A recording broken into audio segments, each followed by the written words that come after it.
Nah, sekarang waktu berbukanya Ustaz. Kan kita sebagai muslim tahu lah sunnahnya buka puasa itu pakai yang kurma, bukan pakai kurma saja. Pakai kurma. Nah itu kalau dari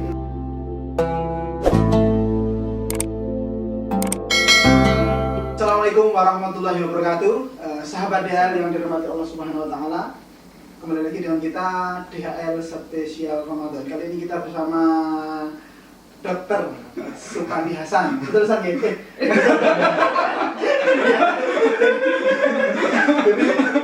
Jadi beliau ini dulu waktu saya masih kecil, masih di pesantren, beliau adalah ustadz kita. Cuman waktu beliau keluar kita masuk ini nggak ketemu. Jadi makanya kita panggil ustadz.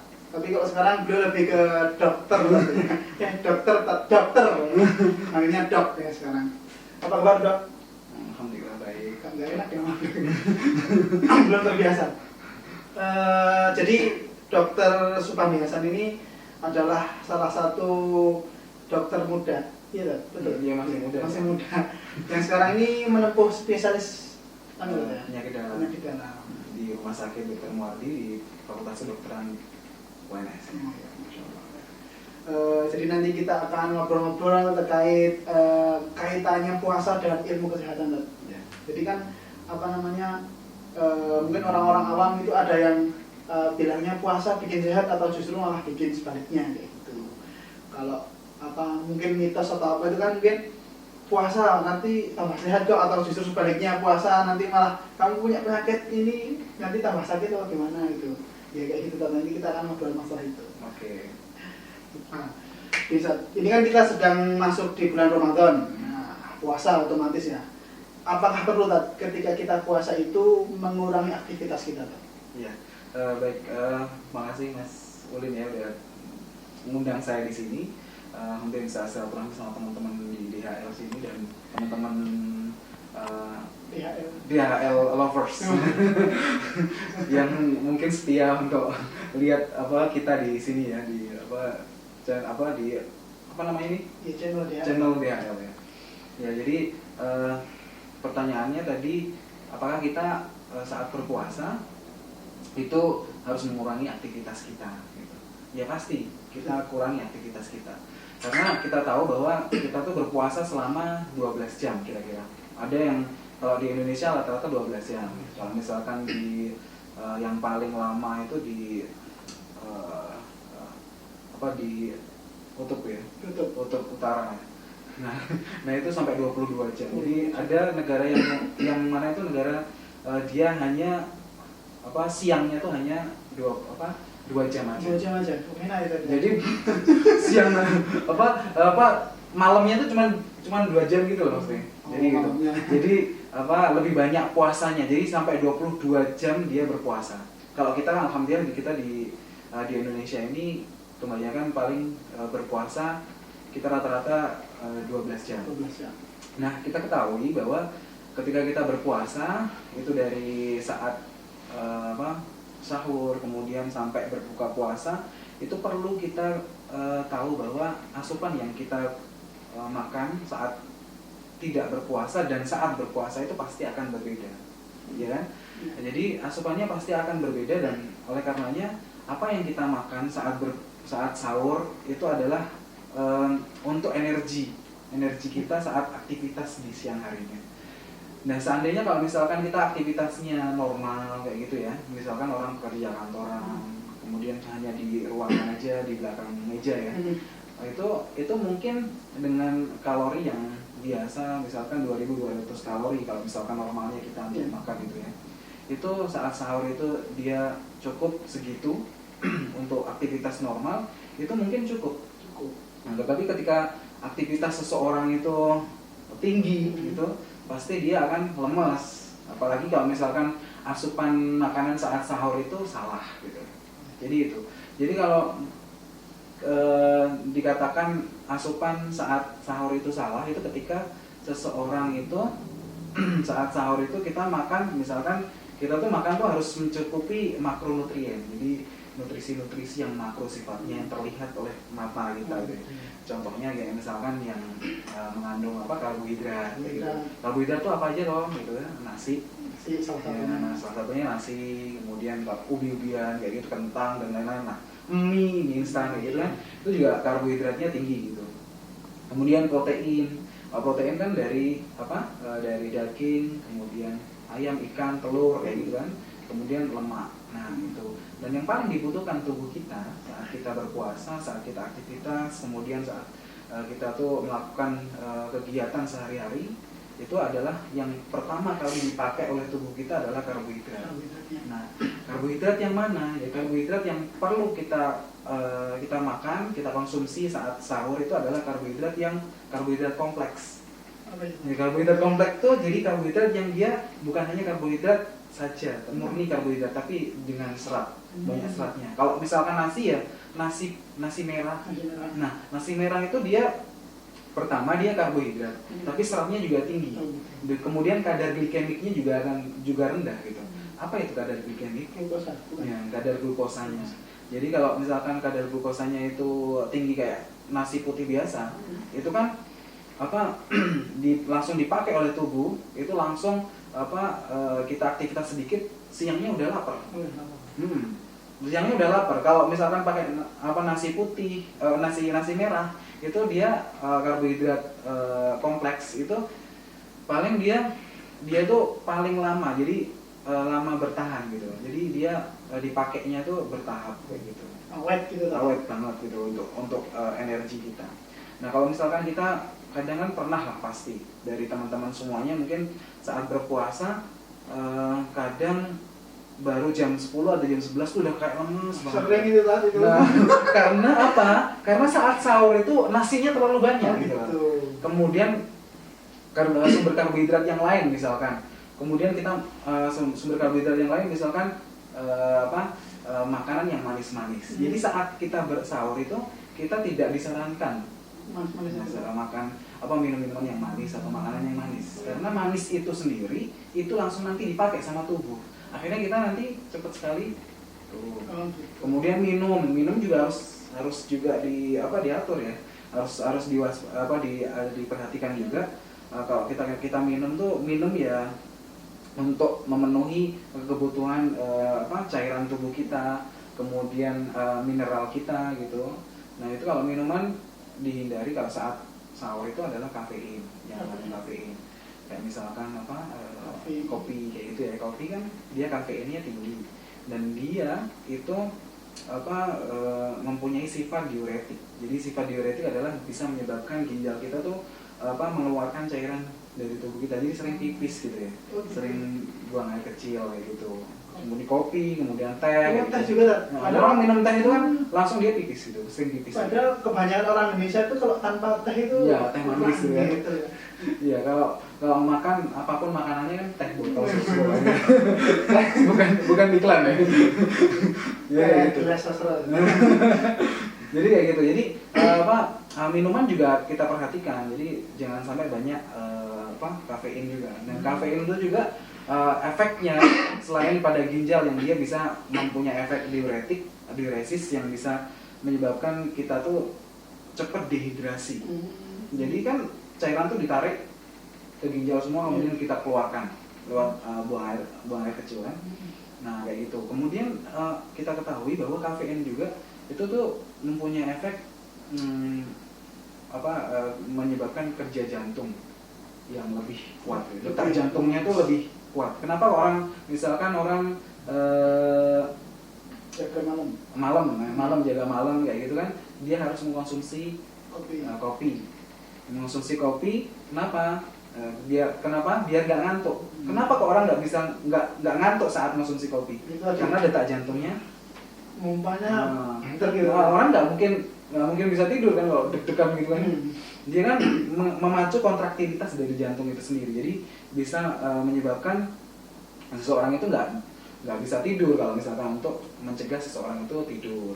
Kalau pada saat puasa itu bisa menyebabkan energi yang dibutuhkan tubuh itu untuk kerja jantung itu akan lebih banyak. Akhirnya mudah sekali juga lapar gitu. Jadi dari saat sahur aja kita harus memperhatikan hal-hal yang seperti ini. Jadi biar puasa yang kita lakukan itu bisa memiliki manfaat secara psikis, secara fisik. Secara fisik yaitu membuat tubuh kita sehat. Mungkin itu. Kalau ini kan tadi kan masalah mengurangi aktivitas, tapi justru banyak ya mungkin saya teman-teman justru puasa itu juga tetap olahraga. Nah kalau olahraga itu gimana? Jadi jadi olahraga, yang penting olahraga tuh jangan terlalu berlebihan ya. Olahraga kan ada triathlon, maraton, kayak gitu ya. Kemudian aerobik gitu yang butuh sekali banyak oksigen ya. Oksigen itu kan juga hasil dibuat untuk metabolisme tubuh juga. Dan nantinya dia oksigen itu akan berikatan sama glukosa yang akan nanti menghasilkan energi ya, ATP. Kemudian cairan juga air, kemudian karbon dioksida. Nah, saat seseorang itu dia aktivitasnya tinggi, kemudian contohnya tadi olahraga ya, olahraganya terlalu berat, itu juga bisa menyebabkan seseorang itu bisa dehidrasi juga. Kadang kan orang saat puasa tapi malah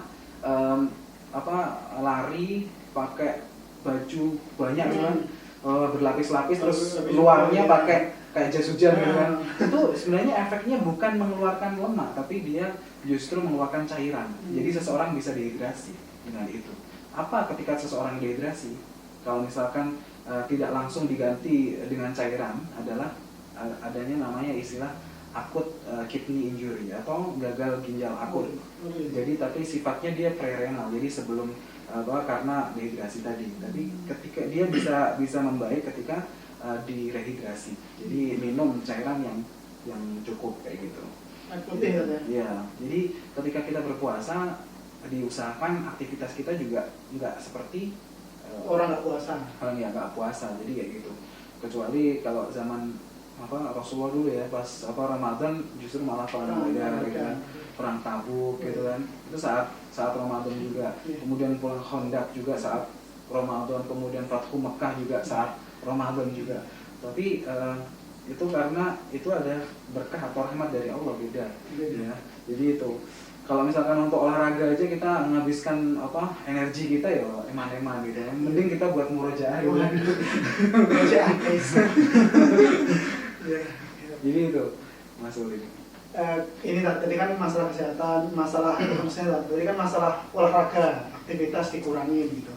Terus ada nih mitos di kalangan masyarakat mungkin puasa bikin tambah sehat, puasa bisa menyembuhkan penyakit mah dan lain-lain. Nah, itu kalau menurut dokter tadi itu Pak, terus tapi juga panas sih tadi itu gimana dok?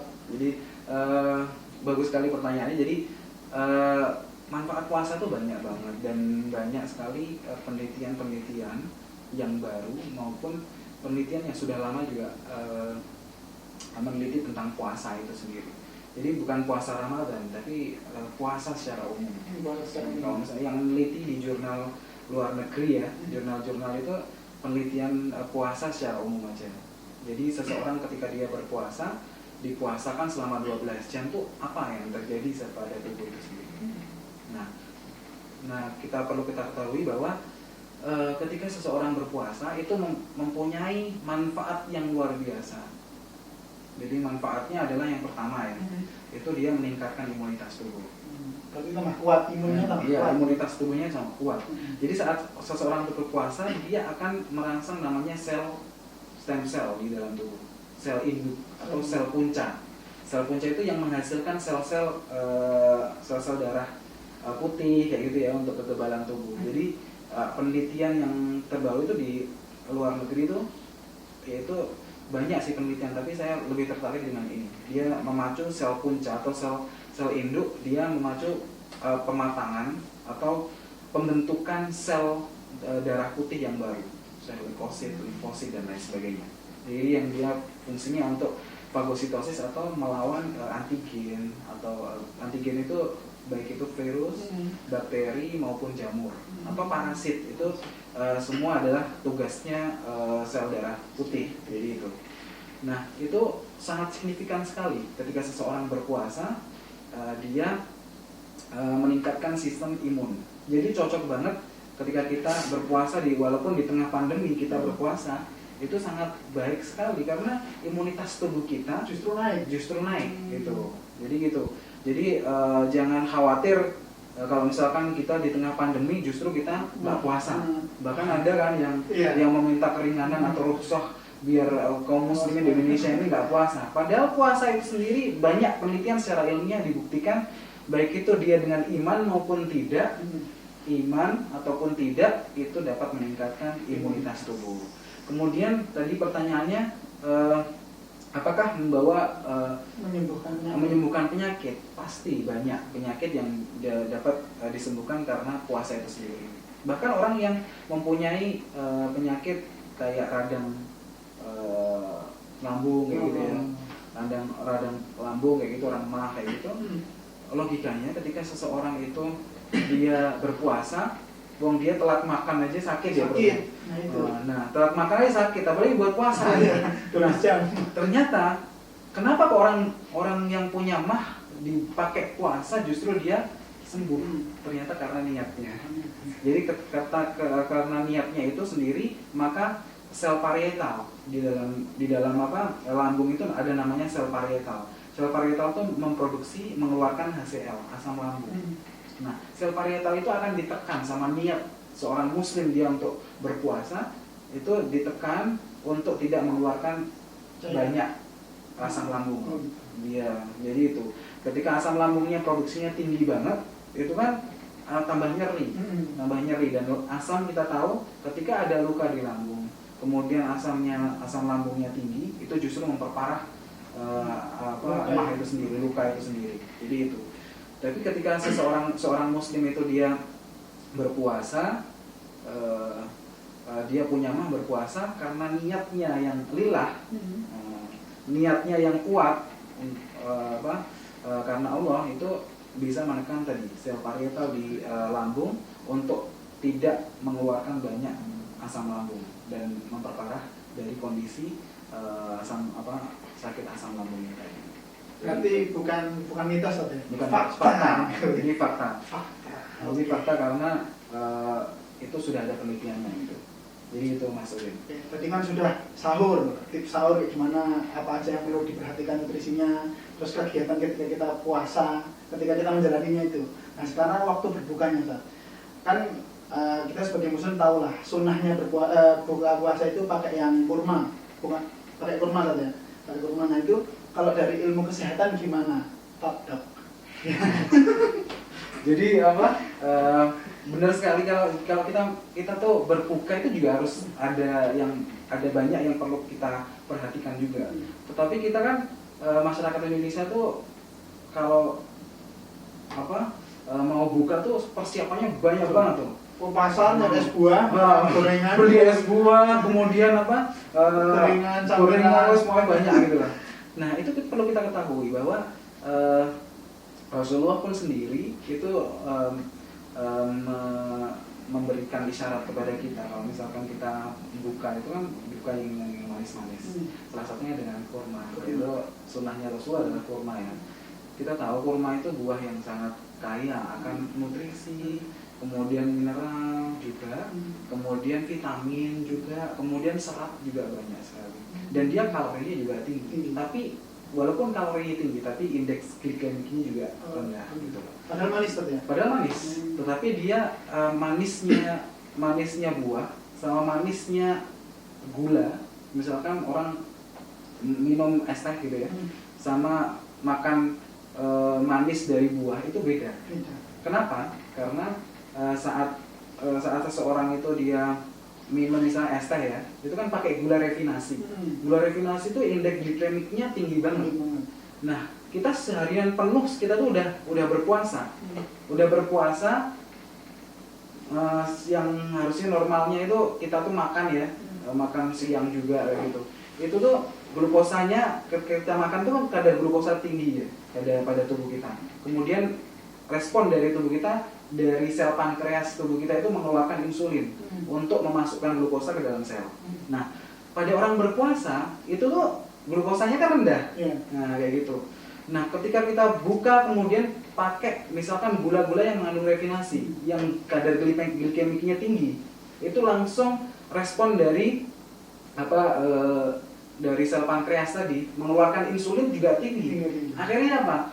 Kok saya habis buka kok malah lemes? Oh gitu. Karena ketika kita makan atau minum minuman yang manis banget, bukan dari kurma, bukan dari buah, tapi dari misalkan kita makan minum es teh, kemudian kolak. Kolak yang tinggi banget tuh. Glukosanya. Kemudian kita juga makan misalkan cake ya sebagai biasanya pakai untuk dessert ya, untuk makanan penutup gitu kan. Makanan penutup kayak gitu kan. Itu kadar glikemiknya tinggi banget. Nah, saat itu kemudian habis itu kita makan apa? Makan nasi banyak banget. Lauknya juga beraneka ragam. Karena apa? Sebagai pembalasan. Selama sehari nggak makan nih. Nah, jadi itu. Nah, respon tubuh kita itu akan merespon tadi. Sel pankreas akan mengeluarkan insulin yang dalam jumlah besar. Karena dia seharian dia nggak keluarin. Karena kita puasa. Dia ngeluarin banyak banget. Nah, akhirnya banyak banget yang dimasukkan ke dalam sel. Akhirnya kita menyebabkan diri kita lemas. Akhirnya kita pas saat mau terawih kita lemas, malah lemas gitu. Makanya kalau Rasulullah kan dibagi ya, lambung tuh dibagi untuk sepertiga untuk cairan, untuk minuman, kemudian sepertiga lagi untuk makanan, sepertiga untuk nafas. Kalau kita kan enggak dibagi, semuanya makanan ya. Makanan semuanya, jadi sampai bersesek gitu kan. Sampai terawih sampai nggak bisa berdiri, sampai duduk gitu, kan. Jadi kayak gitu. Jadi harus kita jaga. Jadi ketika kita berbuka itu kita usahakan, karena tubuh kita seharian kita tidak mendapatkan cairan. Itu pertama kali yang kita lakukan adalah minum air mineral dulu. Kita tahu bahwa kebutuhan tubuh kita akan cairan dalam sehari itu adalah sekitar 8 gelas belimbing ya, 300 cc itu. Gelas belimbing itu? Nah, jadi gelas yang aqua gitu ya. Itu 8? Iya, 8 gelas itu dalam sehari. Jadi kira-kira 2400 cc, jadi 2,5 liter gitu. Jadi kita bagi saat sahur kita minum misalkan 5 gelas, jadi sekitar 1500 cc kayak gitu. Kemudian pas saat buka kita juga mengganti cairan tubuh tadi, kebutuhan tubuh kita itu sisanya. Jadi 3 gelas atau lebih dari itu juga lebih baik. Jadi untuk rehidrasi tubuh kita, karena kita tahu bahwa 90% lebih itu tubuh kita tuh mengandung air kayak gitu. Jadi kita rehidrasi dulu. Jadi itu. Kemudian berikutnya adalah kita kan berbuka dengan yang manis-manis. Nah, tadi yang sudah saya jelaskan. Jadi manis-manis di sini bukan dalam artian kita harus makan manis banget ya, gula refinasi ya, minuman kemasan atau kolak atau yang lain, atau es teh kayak gitu ya. Kemudian yang lain gitu ya. Jadi yang disarankan adalah kayak kurma itu kan manis atau manis yang dari buah misalkan ya. Dari buah itu juga selain dia mengandung manis, dia juga banyak mineral sama vitamin juga. Jadi banyak manfaatnya kayak gitu. Nah, kapan kita bolehkah? Mesti ada yang tanya, boleh nggak kita minum es gitu? Itu saat buka gitu. Itu kan wajib kan. Jadi harus ada es itu. Nah, itu jadi gini, jadi sebaiknya kita tuh saat berbuka itu jangan minum es. Karena kadang kita pas buka minum es langsung nyeri loh. Iya. Kenapa? Karena saat minum es itu pembuluh darah dalam saluran cerna kita, terutama dari lambung itu langsung konstriksi, jadi mengecil, mengkerut kayak gitu. Jadi itu yang menyebabkan nyeri. Jadi ketika beda sama seseorang yang dia buka itu pakai air hangat, misalkan teh hangat kayak gitu, dia nggak apa-apa, jadi relax aja. Kemudian kita perlu tahu bahwa ketika kita minum es saat buka puasa itu menyebabkan lemes juga nantinya. Kenapa juga? Karena minum es itu ketika dia masuk, kemudian tubuh kita tuh akan mengubah suhu es tadi yang minus tadi dirubah menjadi suhu tubuh, suhu normal. Gitu. Nah, itu membutuhkan energi. Makanya kita ya akhirnya lemas, energinya banyak untuk mencerna makanan atau minuman yang seharusnya itu tidak dingin. tidak dingin, kemudian makanan yang harusnya bisa menambah energi bagi kita malah justru sebaliknya. Malah gitu. kita Malah mengeluarkan energi banyak kayak gitu. Jadi itu kemudian kapan kita makan nasi? Ya habis maghrib ya makan nasi gitu. Tapi sedikit dulu, nanti habis isya baru terserah lah mau di pol-pol nih ya. di pol-pol nih makannya setelah tarawih gitu kan nggak apa-apa. Nah, karena kita udah selesai aktivitas ibadah juga udah selesai gitu ya. Jadi perlu diperhatikan jadi dari semuanya agar puasa ini sekali lagi bahwa puasa bisa bermanfaat bagi fisik kita, jadi sehat. Iya. Kemudian bermanfaat bagi psikis kita, yaitu secara psikologis kita juga sehat ketika puasa itu dilakukan dengan baik. Itu Mas Udin. Luar biasa sekali teman-teman. Tadi dijelaskan panjang lebar. Ya pokoknya banyak sampai mungkin saya juga nggak ngerti. Tapi intinya itu. jangan berlebihan ya. Maksudnya kalau buka ya dengan buah gitu Ustaz ya. Baiknya dengan kurma. Terus aktivitas juga jangan terlalu berat, kalau bisa gitu. Terus kalau sahur jangan pakai kafein gitu. Nah, intinya diperhatikan itu semuanya. Nutrisinya diperhatikan ketika sahur dan lain-lain. Mungkin gitu dulu Ustaz. Kita ngobrolnya cukup dulu. Insya Allah nanti mungkin lain waktu kita bisa ketemu lagi, bisa ngobrol-ngobrol lagi, atau mungkin kita nanti cobain berkuda. Oke, siap. Assalamualaikum warahmatullahi wabarakatuh. Waalaikumsalam.